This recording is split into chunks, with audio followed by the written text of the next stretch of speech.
Ring Out Podcast. I go by the name of Papa Junior. Appreciate you clicking on the video. The video just auto play for you for listeners of eligible because we're gonna check out most controversial wrestling shoot interviews ever. This video is by Top 10 Wrestling. Shout out to him or his team. Putting out good content. It's been a while I haven't checked their content though, but this one caught my eye. Shoot interviews that led to crazy shits throughout the wrestling world, wrestling industry that could cause business, a shifting in tides, waves in the crazy. But let's see, man. This shit caught my attention. I don't want to watch it without you, man. Let's get it. So it seemed like you guys really enjoyed my video talking about some of the craziest wrestling shoot interviews. So I thought I'd come back for more with another 3 crazy So he did one before this one. I'll check that one out in the future. Wrestling shoot interviews or series of shoot interviews that were very controversial for very different reasons. Some more infamous than others, some you may have seen before or been recommended to watch before. So like the video and subscribe, and let's just jump straight into it. So on my last video I talked about Howard Stern and how he's had a history of wrestlers going on his show, with some of the most infamous appearances being ones from John Cena and Chris Kanyon when he had that call with Ric Flair. I went into more detail about those interviews, but one I briefly mentioned and didn't go into full detail on was his interview with Goldust, which I believe to be one of the best all-time Howard Stern wrestler interviews on the show. It's a great interview because Goldust is in full gear and full character, and he's doing his Tourette's gimmick at the time, so it makes for some pretty funny interactions with the rest of the cast. I went to the doctors. They all they know is some kind of some neurological disorder. But Not Tourette's. who electrocuted you? How did this happen? Well, Randy Orton and this big guy, new up and coming guy named Batista. God dang! Hey, easy. Dan, you're on the air with Goldust. Hey, Goldust, I heard that you're a big and that you troll the Castro district in San Francisco for young boys. Oh, yeah, oh boy. Why don't you come down here and say that? And that you got electrocuted up your butt. Grand Canyon. Hoo. But while Goldust What the is in fuck? character, once Howard Stern starts bringing up some more real stuff like the plane ride from hell, alluding to that, and his ex-wife, then Goldust does start to speak a little bit more candidly, and you can tell he's kind of getting his real thoughts off, as he also seems pretty stun-locked and doesn't really know how to respond when Howard Stern brings up his participation in the plane ride from hell, like when he serenaded Terry Runnels, his ex-wife. The famous plane ride from hell, man. We heard it so many times from different people. You have a bar inside of a plane full of wrestlers. Fuck it, you're asking for trouble, man. Allegedly, that's one of the famous stories from the plane ride of hell that Howard mentions to Goldust. Not in here. Oh, okay. Goldust, what about your personal life? You say you're divorced. Yeah. Did it happen as a result of you getting Tourette's? No. It didn't. No, This is not Tourette's. It's not Tourette's. All Well, right. who is saying it's threats? We got I'm it from saying it. somewhere. Dude, y'all are saying it's Tourette's. The WWE doesn't say it? No. Well, what do you want to say? Can I ask Goldust about a story I heard about him? Go ahead. So I guess Was it about the Grand Canyon? No. Goldust was married, Yeah. and then they got divorced. Right. And I guess WWE was on a plane. The whole gang was on a plane. His ex-wife was on the plane because I guess she's part of the gang. And Oh, you were married to a wrestler? No. Oh. but she was on the plane, right? Yeah. Okay, so I guess they served some alcohol on the plane, and Goldust. I mean, they do have complimentary alcohol beverages and shit, but I heard it was a bar in there. a couple drinks, and then he got a hold of the loudspeaker for the plane and started singing love songs. And then she got No, it wasn't upset. exactly like that. And then she got upset, and then they had to stop serving alcohol. And now they don't serve alcohol on those flights. Because of you, they can't serve alcohol. It's not my fault. No, booze. There's a lot more that went on that plane than that. Goldust, sounds like a painful topic for you. You still in love? Ex-wife? Yeah, you still in love with her? No, I hate her guts. You do? Yeah. You have to pay her a lot of money? Yeah. Nah, it's not even her he's talking about when it comes to that plane ride. Probably that hell they went through, bro. That's why they call it a plane ride from hell. He's probably having these thoughts coming back to him like, man, y'all don't know what the fuck y'all. I was there type shit. That's what drives you crazy, right? I mean, you have to take chairs to the head. He's electrocuted. You get electrocuted, and you have to give up all your money. Well, That drives you crazy. Yeah, it does. Grand Canyon. Well, I can see that this is a tough topic for you. I'm not talking about Tourette's. I'm talking about Your home life. your home life. So she wasn't a wrestler, but how long were you married? I was married 8 years, actually. Are you out banging every chick now you can get your hands No, on? I'm married. Again? Again? Yeah. Why would you do that? Why not just play the She's a field? fun, wonderful woman, you know. And what about this incident on the plane? Was that what happened? In order to woo her back, you started singing love songs? No, I wasn't trying to woo her on the plane. In order to woo her Just back. having a good time, you know. And Right. What's wrong with singing love songs on a plane? Well, if you're him. Love, look at the tutu of us.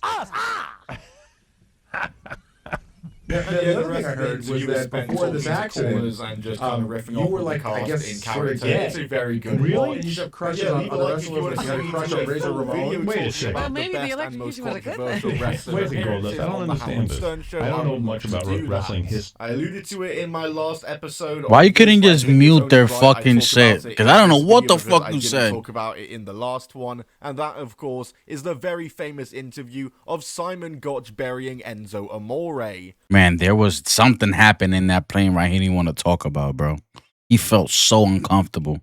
Which, due to YouTube's broken algorithm, has become one of the most popular shoot interviews of all time because it has probably been recommended to you before. And it took me a while before I finally clicked on it and Simon watched it, and I Gotch. gotta say, it was definitely worth it. There's some really great stories in this interview from Simon Gotch about Enzo Amore, where he's just shitting on Enzo Amore. Enzo was obviously a very polarizing figure backstage in WWE. Many people say that his character on screen was the exact same as his real life personality and there was no distinction. One of the best stories Simon Gotch tells in this interview. Isn't that better though? You know? I mean, if you're outside of wrestling, you're a piece of shit. Yeah, you can fuck off. But that's what I mean about in wrestling nowadays. Have that personality so you can have that connection with the fans, bro. You gotta make us feel and like make us feel for you, women or men. You feel me?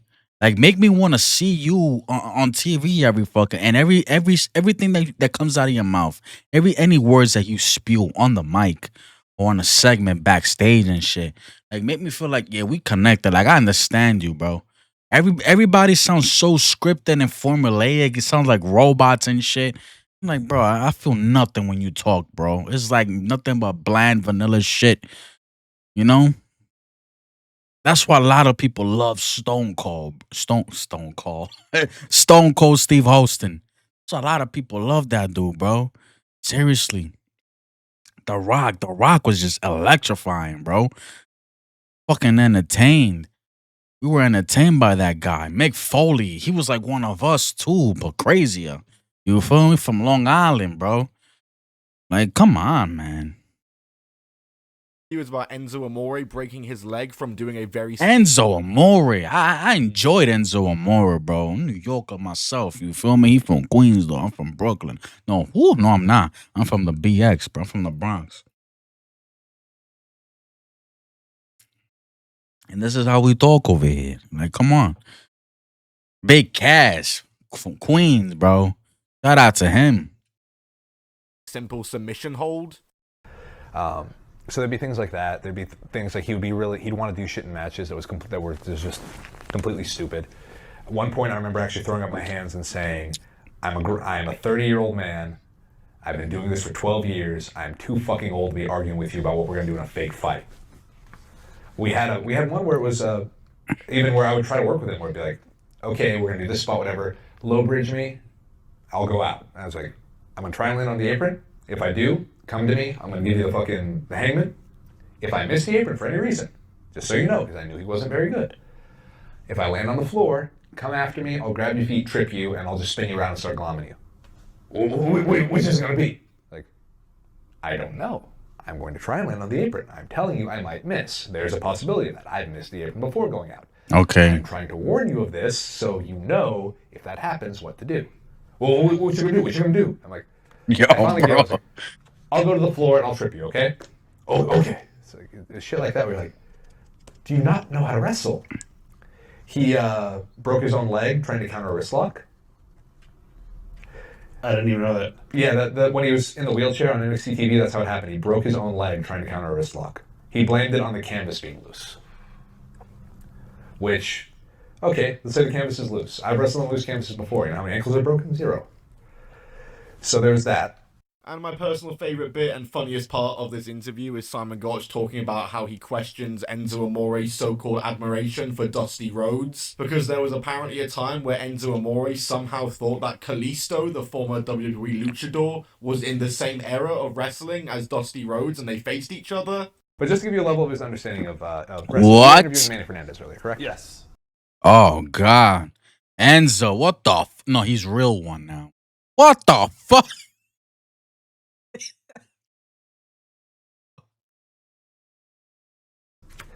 Okay. One of the guys who's an unsung hero of Pro Wrestling Iron is a guy named Frank Murdoch. He also worked under the name Frank Dalton. He used to do WCW B shows with Manny. Now, one day, we were sitting in the one of the conference rooms watching videotape, bullshitting with Bill. So it's like me, English, Sasha, Bailey, Enzo Cassidy. It's a bunch of, like, his class, basically, Bill's class. We're in there. And we're just telling different funny wrestling stories. And the story I had was that many years ago, when they were doing the WCWB shows, Manny and Frank had homesteaded this one random town. Manny had convinced this Mark car dealer to sell Frank a car. So he writes up a loan. He does all this shit under the name Frank Murdoch. The problem is Frank Murdoch doesn't exist. His name is Kelly New. But this guy's, he does it without ID. He does also because he's such a mark for Manny, and so he gives them a car. So one day, Manny disappears with the car, and Frank's like, well, my name ain't on it, I don't give a fuck. Right. So I tell this story. Enzo, who claims to be the hugest Dusty Rhodes fan in the world, Dusty's my mentor, all this stuff. Oh man, I can't believe Kalisto would do that. You could have heard a pin drop. Everyone just does the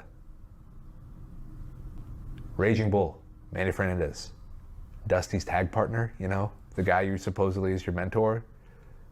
Oh, because Kalisto's name is Manny Rodriguez.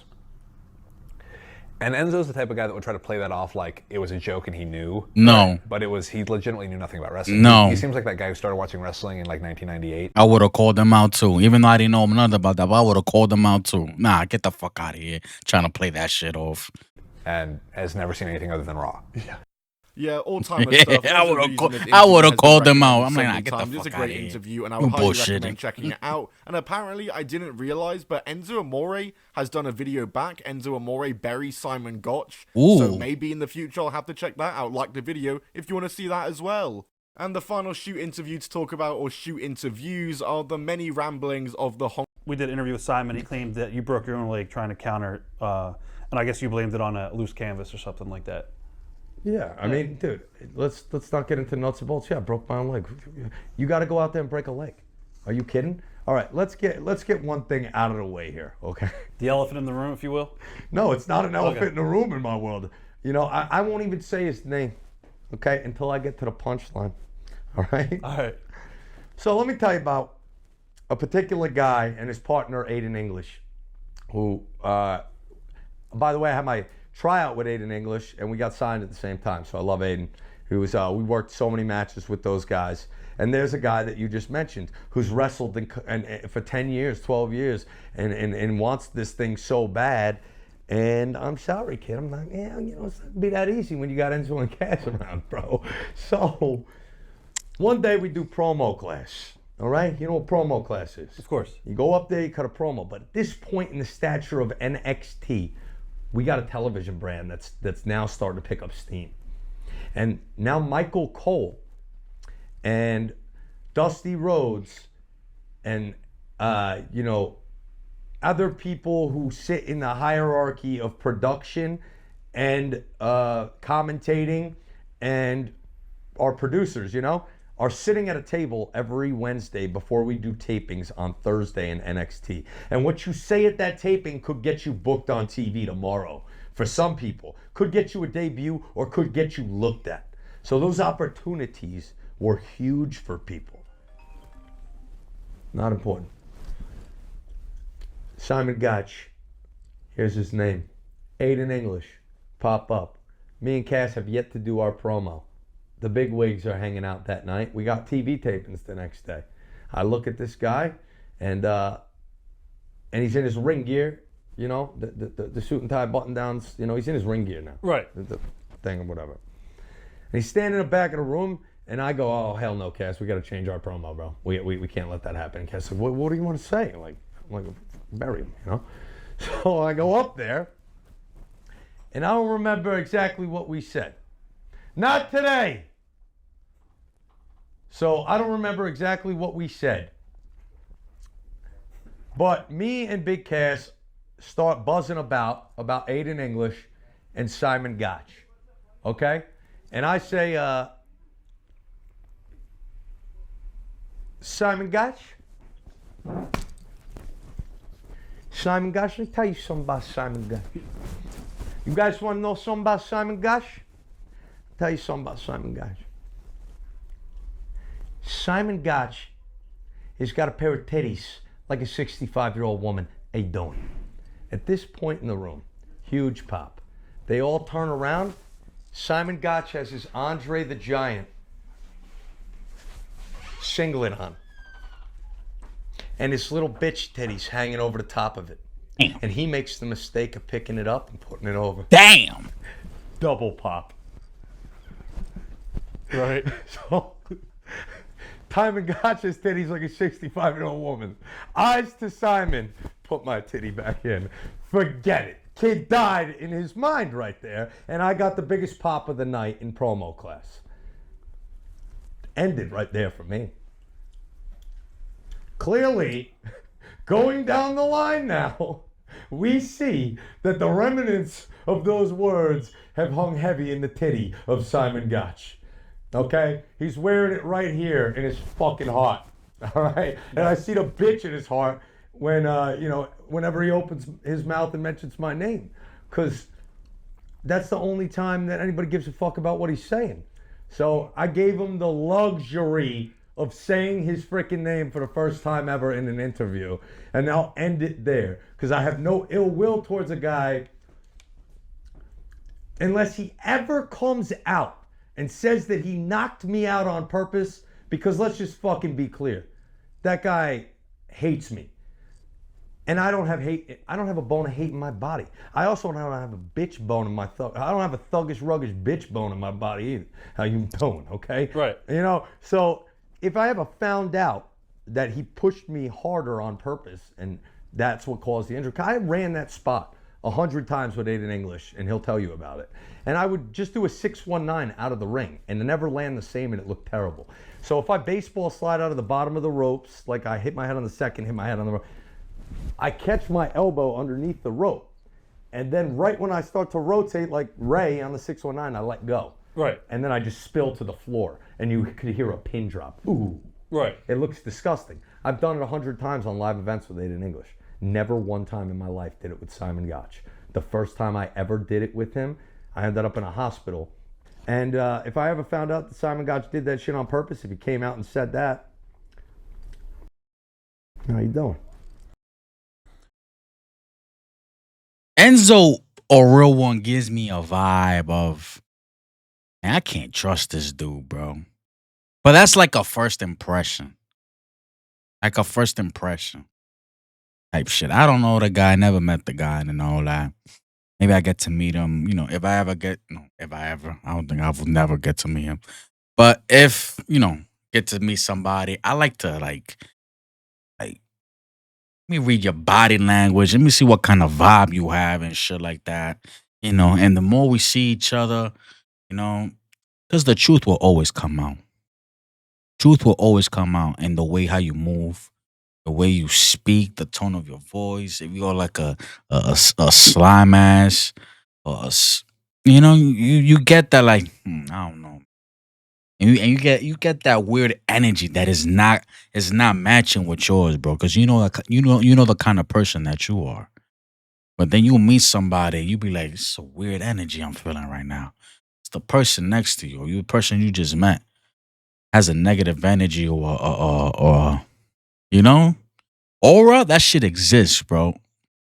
That's a feeling, and if you can't feel aura, man, shit, I don't know what to tell you. But that's real shit, bro. But it's like Enzo gives me that. I don't trust this dude. Clearly, they hate each other. He says he doesn't have a hate, bone in his whatever. They hate each other.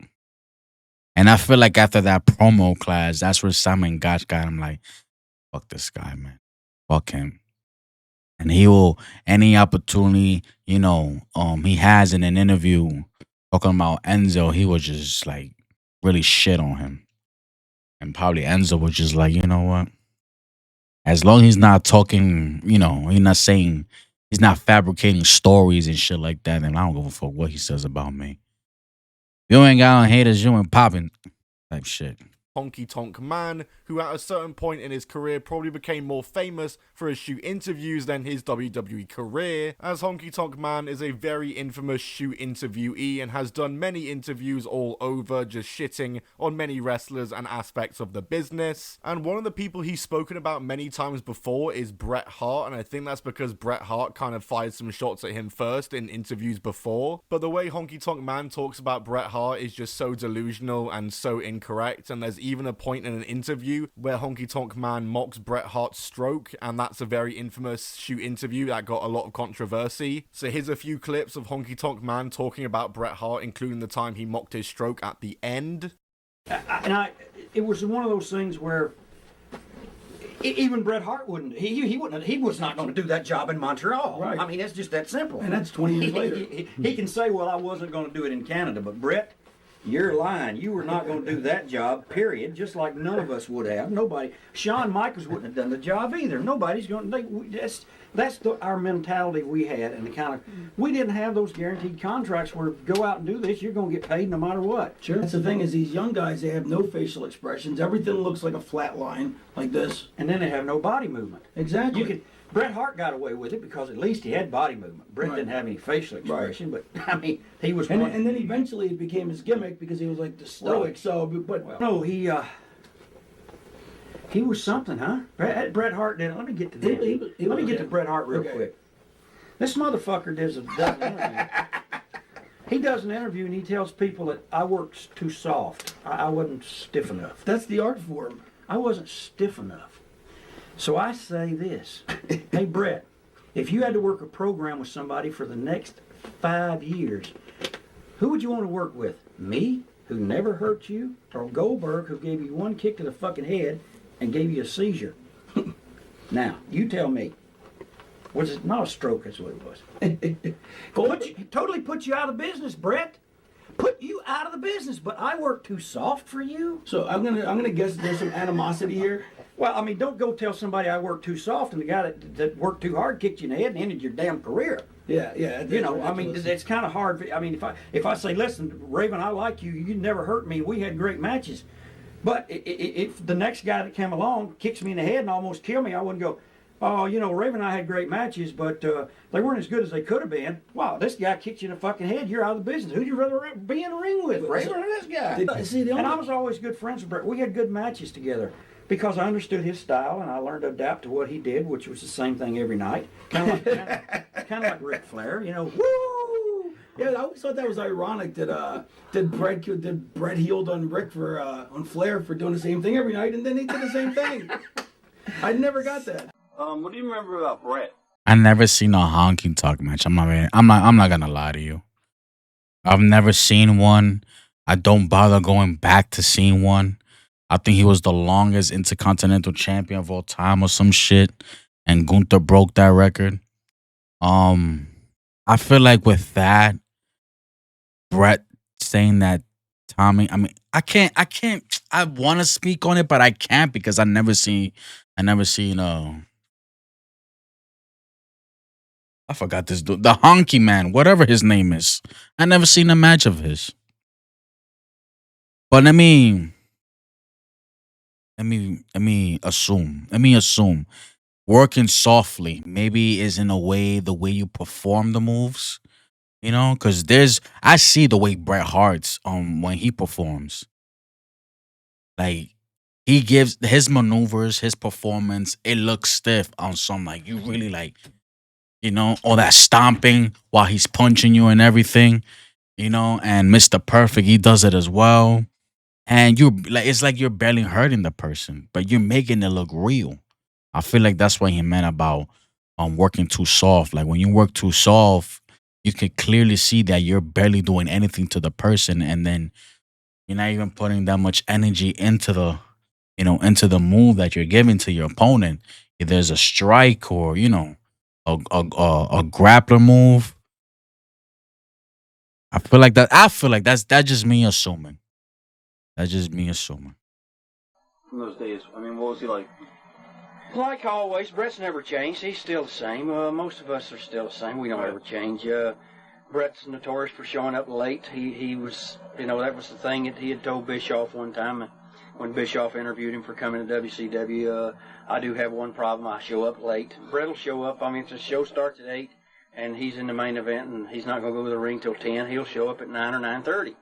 I mean, it kind of puts a promoter in a situation. Gosh, is the guy going to show up? Well, he always does show up. He never misses unless it's something extraordinary. Hard worker, dedicated. He has one match worked out that works for him very well, and he does that same match over and over again, much like Ric Flair. Mind you, he can do a lot of stuff, but he's at a point in his career where he didn't have to do a lot. He does the same match over and over. Very bland interview, I thought. He's always been that way. Most Canadian guys are that way. Not a lot of expression. Brett never showed any expression either in interviews or. Yeah, he ain't wrong there. He's always with a serious face. He don't give a fuck. Got a big push in the WWF for some reason that I don't know why. Great tag team. They had the Hart Foundation thing was good. Brett by himself, he was okay. He did okay. The numbers of him doing sellout business like Hogan did, or Bruno, or Superstar Billy Graham, we'll leave that to the historians. Bret Hart was a good Intercontinental Champion. Yes, still talking about him. Very one-dimensional, no interview skills, the expert of excellence, the technician of all technicians, and he says in an interview he didn't like working with me because I didn't hit him hard enough. And I say, hey, Bret, who would you rather work with? Not this again. And gave you from this joking. Yeah, man, I don't know what Honky Tonk Man is even thinking, talking about Bret Hart like that. I mean, Bret Hart is just levels above Honky Tonk Man ever was in his entire career. Honky Man, I call him. That's the business of wrestling shoot interviews for you. Wrestlers love to lie. So yeah, guys, that's it from me on this video once again. Yeah, bro, like the people could see how phony a wrestler can be, or how choreographed the way they perform and shit. And I understand Bret Hart when he be like, yo, you not like, you gotta be stiff, bro. Like, show that you're really punching me. But don't really knock me the fuck out type shit. You could take a hit here and there, bro. But you gotta make it look good, make it look real type shit, Because nowadays, I'm sorry, especially the women, way too choreographed. A lot of tough, like a lot of soft, like, yo, get in there. Like, come on, we in this together, man. Type shit. You feel me? And you see as well when there's like a big boot, for the men, when there's like a big boot, they don't connect with the opponent, they just fall back. Like, they put their hand up for a reason. They be like, oh. So they won't take it in the face for real. You feel me? Shit crazy. But that was a few shoot interviews that we saw on this video. He said he did another one, but before this one, I'll check that out, react to it in the future, and upload it with you guys, man. Appreciate you made it this far into this video. Hit the like, hit the subscribe button, all that good stuff. Anything else? Nah, man. Let's get out of here, bro. See y'all next time. Goodbye. Mwah. And good night, bang. Peace.